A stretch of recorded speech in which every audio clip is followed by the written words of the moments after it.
বন্ধুরা, আমি আর গুড্ডু কিন্তু এইমাত্রই ঘুম থেকে উঠলাম। আর আজকেও প্রচণ্ড কুয়াশা পড়েছে।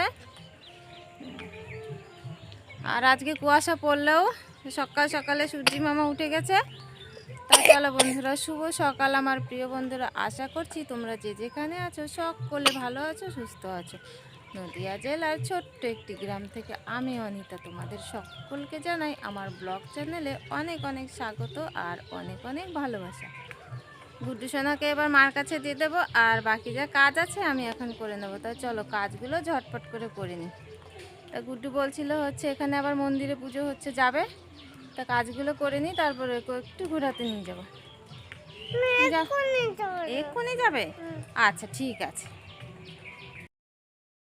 গুড্ডুকে তো কোল থেকে নামিয়ে দিয়েছিলাম, আর গুড্ডু কোল থেকে নেমে খেলা করতে শুরু করেছিল। আর আমি দেখো উঠোনটা ঝাড় দিয়ে নিয়েছি। আর উঠোনটা ঝাড় দেওয়ার পরে দেখো আগের দিনের এঁটো থালা বাসন ছিল, সেইগুলো নিয়ে কলপারে চলে এসেছি। আর থালা বাসন বলতে তেমন কিছু ছিল না, কারণ রাত্রেবেলা তো সেই বৌদিদের বাড়ি প্রসাদ খেয়েছিলাম। আর হচ্ছে তেমন কোনো থালা বাসন হয়নি। মা সকালবেলা রান্না করেছিল, তাই সেই ভাতের হাঁড়িটা ছিল। আর সন্ধ্যেবেলা একটু চা খেয়েছিলাম, সেইগুলো টুকিটাকি ছিল, তাই সেইগুলো এখন আমি মেজে নিচ্ছি। আর দেখো আমার থালা বাসনগুলো তো সব মাজা হয়ে গেছে, আর এখন হচ্ছে ভাতের হাঁড়িটা মেজে নিচ্ছি।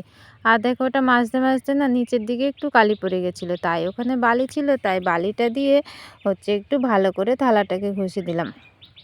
তো থালা বাসন মাজা তো সব কমপ্লিট হয়ে গেছে। আর দেখো বালতিতে না আমি জল ভরে নিয়েছি, আর এই বালতির জল দিয়ে না একটা একটা করে ধুয়ে নিচ্ছি। বালতিতে জল ভরলে না মানে একটু থালা বাসন ধুতে কষ্ট হয়, জলটা যখন নিচের দিকে চলে যায় তখন একটু হাতে লাগে আর কি ঘষা। আর গামলায় জল ভরে নিলে খুবই সুবিধে হয়। আর সব সময় কল পাম্প করে একটু মানে কষ্ট হয়ে যায় থালা বাসনগুলো ধোয়ার জন্য, সেই জন্য মাঝে মাঝে একটু কল পাম্প করেও ধুই, আবার হচ্ছে গামলায় বালতিতে যাই হোক জল নিয়ে হচ্ছে ধুয়ে ফেলি। তা থালা বাসনগুলো তো ওদিকে ধোয়া হয়ে গেল, কড়াইটার ভেতরেও মাজা হয়ে গেছিলো, আর তলায় যে কালিটা ছিল সেইটা এখন আমি মেজে নিচ্ছি, কারণ এটা লাস্টেই করি, একদম কালি কালি হয়ে যায় তো। তা হচ্ছে কড়াইটাই ধোয়া হয়ে গেছে, আর ওদিকে দেখো একটু জল ঢেলে পরিষ্কার করে দিলাম। তা থালা বাসনগুলো তো রেখে দেখো আমি চলে এসেছি একদম উনুনের পাড়ে। গোবর আর মাটি এই ভাতটার মধ্যে গুলে নিয়েছিলাম, আর সেইগুলো নিয়ে চলে এসেছি। আগের দিন তো বেশ রান্নাঘরটা সবটাই লেপেছিলাম, আর আজকে না পুরোটা লেপবো না, শুধু উনুনটা লেপে দেবো। কারণ হচ্ছে কোনো আঁশ তো রান্না করা হয়নি, নিরামিষই রান্না হয়েছে, সেই জন্য আজকে অল্প একটু লেপে দিচ্ছি, মানে কোনো রকম উনুনের কালিটা চাড়ানোর জন্য। আর এদিকে দেখো আমাদের খেজুর গাছ কেটেছিল, আর মা দেখো এদিকে রস জাল দিচ্ছে। আর আজ আমরা অনেকটাই রস পেয়েছিলাম, তাই মা কিন্তু রসটা জাল দিয়ে গুড় করবে। আর হচ্ছে গুড় পাটালি করে না, ঝোল গুড় করে, সেগুলো বাড়িতে রেখে দেয়। বাড়ি থেকে যদি কেউ মানে একটু নিয়ে যায় নিয়ে গেল, আর যা থাকে সেগুলো আমাদের খাওয়ার জন্য সব রেখে দেয়। আর ওদিকে তো মার হচ্ছে রস জাল দেওয়া হয়ে গেছিলো, আর গুড়টা আমরা ঢেলে নিয়েছিলাম। তারপরে দেখো চা করে নিয়েছি, আর এখন চা আমরা সবাই মিলে রোদে বসে খাচ্ছি। মানে গুড্ডু সোনা দেখো বসে রয়েছে, বাটিতে মুড়ি নিয়ে নিয়েছিলাম, আর গুড্ডু সোনা একটা একটা করে মুড়ি তুলে খাচ্ছিল। আর ওই যে দেখছো এখানে দিদিভাইটা বসে রয়েছে, আর মা এখানে বসে পড়লো। আমরা চাটা খেয়ে নেব, তারপরে গুড্ডু সোনাকে খাইয়ে নেব, কারণ গুড্ডু সোনার খাবারটা তো এখনও গরম রয়েছে, সেই জন্য ওটা একটু ঢাকা দিয়ে রেখেছি। তাই ভাবলাম চাটা খেয়ে নিই, তারপরে ওকে খাইয়ে দেবো। ও হচ্ছে দুটো একটা করে মুড়ি খেতে থাকুক। সকালবেলার দিকে তো বেশ খেলা করছিল ভালোই। তো ওদিকে তো আমাদের চাটা খাওয়া হয়ে গেছে, আর আমি ঘরে চলে এসেছি বিছানাটা গোছানোর জন্য। মশারিটা তো দুদিক খুলে নিয়েছি, আর ওই জানলার দিকে মশারিটাকে গুটিয়ে রেখে দিয়েছি। মশারির চারদিকটা খুলি না, দুদিক খুলি, আর দুদিক হচ্ছে ওরকম লাগানোই থাকে, কারণ প্রত্যেক দিন টানানো হয় তো। চারদিক খুললে সে আবার চারদিক টানাও, সেই জন্য দুদিকে টানে। তা আমার সব কিছু দেখো গোছানো হয়ে গেছে, কম্বল ভাঁজ করা হয়ে গেছে, বালিশগুলো গুছিয়ে রেখেছি, আর বিছানাটা এখন সুন্দর করে ঝেড়ে দিলাম, আর জানলাটা খুলে দিয়েছিলাম। আর দেখো আমার কিন্তু চান দান কমপ্লিট হয়ে গেছে। আর চান করার পরে আমি জামা কাপড় নিয়ে এই মাঠের দিকে চলে এসেছি। আর গুড্ডুরও কিছু জামা কাপড় ছিল, আগের দিন তো সরস্বতী পুজোয় পরেছিল গুড্ডুতে, সেইগুলো একটু নোংরা হয়ে গেছিলো, তাই সেইগুলো একটু কেচে দিলাম।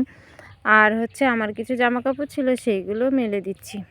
গুড্ডু আর আমি তো জামা কাপড় মেলে দিয়ে এসেছি, আর পুজো দেবো দেখে ফুল তুলে নিয়েছি। দেখো কিছু জবা ফুল পেয়েছি, আর দুটো আকন্দ ফুল, আর না অন্য কোনো ফুল নেই। আর বেলপাতা তুলে নিয়েছি, আজকে কিন্তু এই দিয়ে পুজো দেবো। আর আমার ঠাকুরের থালা বাসনগুলো মাজা হয়ে গেছে, এখন আমি কিন্তু পুজোটা করে নেব। পুজোটা তো আমার করা হয়ে গিয়েছিল, আর পুজো করার পরে দেখো আমি সোজা চলে এসেছি একদম রান্না করার জন্য। আর ওদিকে তো ভাতের হাঁড়ি বসিয়ে দিয়েছি, আর এদিকে দেখো তরকারি করব বলে সবজিগুলো দিয়ে দিয়েছি। আজকে হচ্ছে শাকের তরকারি করব, সেই জন্য সবজিগুলোকে আগে দিয়ে দিয়েছি, আর শাকগুলো হচ্ছে পরে দেবো। আমি ওদিকে চান করতে করতে মা আমাকে সবজিগুলো সব কেটে দিয়েছে, সেই জন্য আমি তাড়াতাড়ি রান্নাটা বসিয়ে দিতে পারলাম, নাহলে সবজি কেটে রান্না বসাতে না অনেকটাই দেরি হয়ে যেত। আর দুটো উনুন তো একদম সবজি কেটে তারপরে বসতে হয়। তো ওইদিকে দেখো ওই তরকারিটা আমার হয়ে গেছে, আর এখন একটু বেগুন ভাজা করে নিচ্ছি। গুড্ডু সোনা কিন্তু আমার বেগুন ভাজা খেতে খুব ভালোবাসে। আর আমাদের তো দেখো বন্ধুরা, চান করে তো রান্না বসিয়ে দিয়েছিলাম, আর আমার রান্না বান্না সমস্ত কমপ্লিট হয়ে গেছে। আর আজকে রান্না করেছি দেখো বেগুন ভাজা, আর বেগুন পুড়িয়েছি, শুকনো লঙ্কা সর্ষের তেল দিয়ে মাখা করেছি, কারণ আজকে নিরামিষ বলে আর পেঁয়াজ দিতে পারিনি, পেঁয়াজ দিলেও খেতে বেশ ভালো লাগে। আর এখানে করেছি চাটনি, আর আমার ছেলে টমেটোর চাটনি খেতে খুব ভালোবাসে। আর এখানে দেখো শাকের তরকারি রান্না করেছি, আর আজকে হচ্ছে এই মেনু।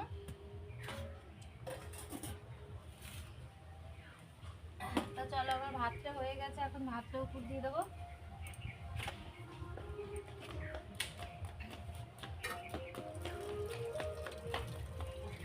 এদিকে আসবে না বাবা।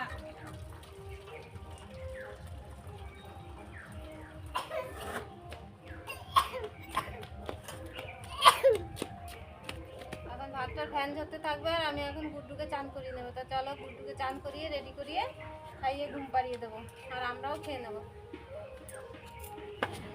রান্নাবান্না কমপ্লিট করার পরে গুড্ডুকে চান করিয়ে দিয়েছিলাম, আর জামা কাপড় পরে রেডি করে দিয়েছিলাম। তারপরে দেখো মাও চান করে চলে এসেছে, আর এখন আমি সবার জন্য ভাতটা বেড়ে নেব, মাকেও দিয়ে দেব, আর গুড্ডু সোনাকে খাইয়ে নেব, আমিও খেয়ে নেব। তারপরে তো আবার গুড্ডু সোনাকে একটু ঘুম পাড়াতে হবে। আর আজকে না অনেকটাই কাজ আছে, কারণ কাল হচ্ছে শীতল ষষ্ঠী, তাই আমাদের আজকে গোটা সেদ্ধ করতে হবে, সেই কাজগুলো রয়েছে, তাই সেই কাজগুলো এখন করব।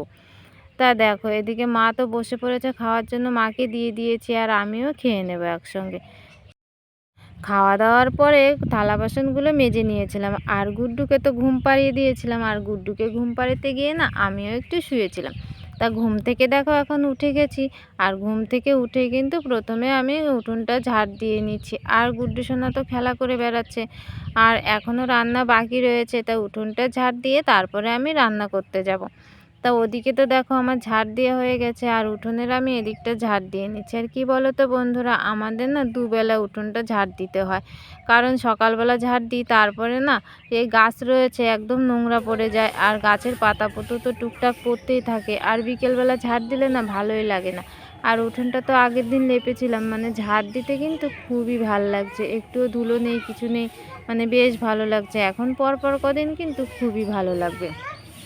তো দেখো ওদিকে তো আমার পুরো উঠোনটা ঝাড় দেওয়া হয়ে গেছে, আর এখন আমি এই ছোট্ট কলপাড়ের দিকে, মানে আমাদের এই কলপাড়টায় হচ্ছে মেশিন লাগায়, তাই এখানে একটা ছোট্ট কল লাগানো আছে, সেই জন্যই বলি হচ্ছে ছোট্ট কলপাড়। তাই এই কলপাড়ের দিকটা এখন ঝাড় দিয়ে নিচ্ছি। আর চারিদিকে না ঝাড় দেওয়া থাকলে কিন্তু বেশ ভালো লাগে। তা উঠোনটা তো আমার ঝাড় দেওয়া হয়ে গেছিলো। তারপরে দেখো আমি চলে এসেছি গোটা সেদ্ধ করার জন্য, মানে শীতল ষষ্ঠীর মানে সব গোটা সবজিগুলো এগুলো আজকে সেদ্ধ করব। তা আমার মায়েদের তো এইসব মানে নিয়ম নেই, শ্বশুরবাড়ির নিয়ম আছে, তাই হচ্ছে আমাকে করতে হচ্ছে, মানে আমি একাই করব।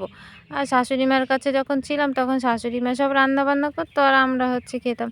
তাই এখন তো উনি নেই, তাই হচ্ছে আমাকেই করতে হচ্ছে, তাই সব কিছু শুনে নিলাম, আর এখন আমি নিজেই করে নিচ্ছি। তা দেখো ডালটা দিয়ে দিচ্ছি, আর এখন 6টা বেগুন, 6টা শিম, তারপরে তোমার 6টা আলু, আর হচ্ছে 6টা পালং শাকের গোড়া, এইসব আমাদের দিতে হয়, মানে যা দেবে সব 6টা। আর হচ্ছে কুল এনে রেখেছি, সেগুলো কালকে যখন খাবো তখন লাগবে। তা এখন আমি এটা সেদ্ধ করে নেব, আর ভাতটা কিন্তু এখন করব না, ভাতটা পরে গ্যাসে করে নেব। তো উনুনটা তো ধরিয়ে দিয়েছে, আর একটা কাঠ ধরিয়ে দিচ্ছে। তা দেখো এই সব আস্তে আস্তে দিয়ে দিয়েছি, কিচ্ছু কিন্তু কাটলে হবে না, মানে সবই আস্তে আস্তে দিতে হবে। তা দেখো বন্ধুরা, আমার কিন্তু গোটা সেদ্ধ করা হয়ে গেছে, আর ভাতটা এখানে করে নিই, ভাতটা হচ্ছে গ্যাসে করে নেব।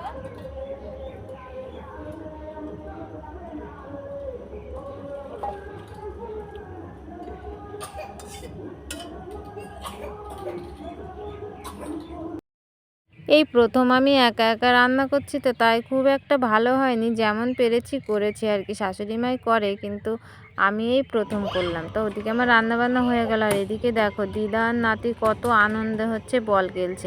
গুড্ডু সোনার বায়না হয়েছে দিদা আমার সঙ্গে বল খেলো, তাই হচ্ছে দেখো দিদা আর নাতি মিলে বল খেলছে। গুড্ডু সোনাও যেমন আনন্দ করছে আর দিদাও তেমনি আনন্দ করছে।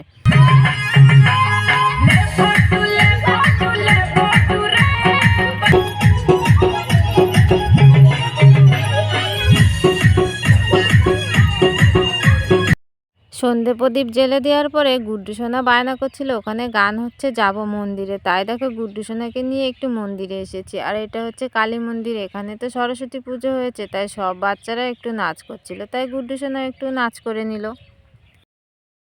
ওটা ছিল আমাদের পাড়ার হচ্ছে কালী মন্দির, তাই সবাই মিলে এখানে পুজো করে। আর এই হচ্ছে সরস্বতী ঠাকুর, দেখো ঠাকুরটা কত সুন্দর হয়েছে, আর সবাই কিন্তু বেশ ভালোই ডেকোরেশন করেছে।